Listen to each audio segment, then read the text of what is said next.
José, le pastel de Belém a été élu meilleure pâtisserie du monde. Oui, Et alors le deuxième, c'est qui? c'est le pastel de nata. Mais c'est la même chose. Oh, vous avez triché.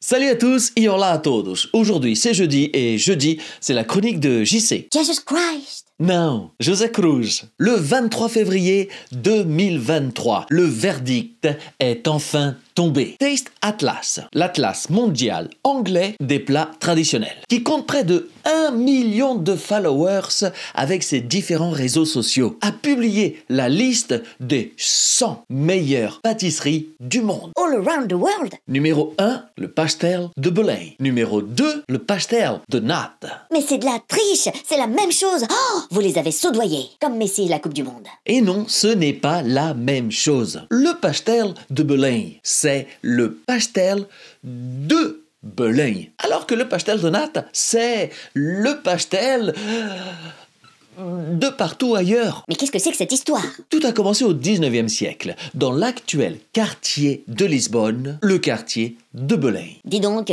le mot Belém, ça viendrait pas de Bethléem? Je dis ça, je dis rien. Sauf que à l'époque, au 19e siècle, le quartier de Belém était une ville, une petite ville qui était éloignée de Lisbonne, et dans laquelle étaient construits deux des principaux monuments portugais. La tour de Belém, qui faisait face aux Tages et protégeait l'entrée du port de Lisbonne avec ses canons, et juste derrière, le Mosteiro dos Jerônimos, qui abritait l'ordre des religieux de Saint-Jérôme. Saint-Jérôme, Jérôme, Jéronimos, Jérôme, Jéronimos, Jérôme, Jéronimos. Mais Pourquoi il faut toujours qu'il y ait un mais? Bah, parce que sinon il n'y aurait pas d'histoire, c'est vrai.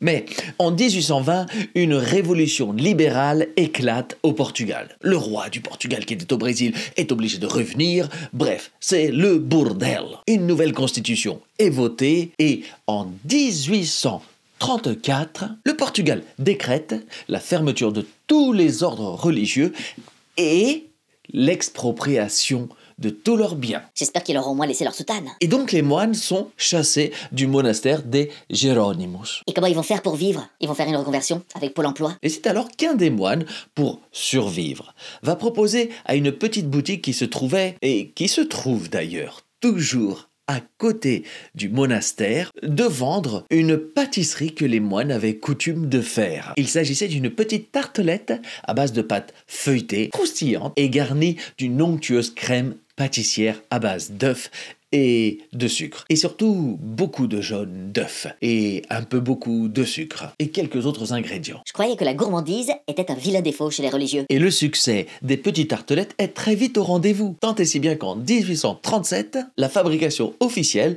des pastéis de Belém est lancée dans la petite boutique qui se trouvait juste à côté du monastère et qui se trouve toujours à côté du monastère. Petite boutique qui s'est un petit peu agrandie quand même. Et c'est dans cette même petite boutique depuis 1837 que sont fabriquées les meilleures pâtisseries du monde, les fameux pastéis de Belém. Et tous les autres pastéis, les pastéis de nata, finalement, ne sont que des inspirations de la recette originale des pastéis de Belém.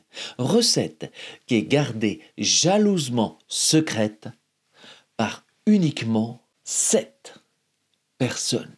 Et l'on raconte que l'ingrédient secret serait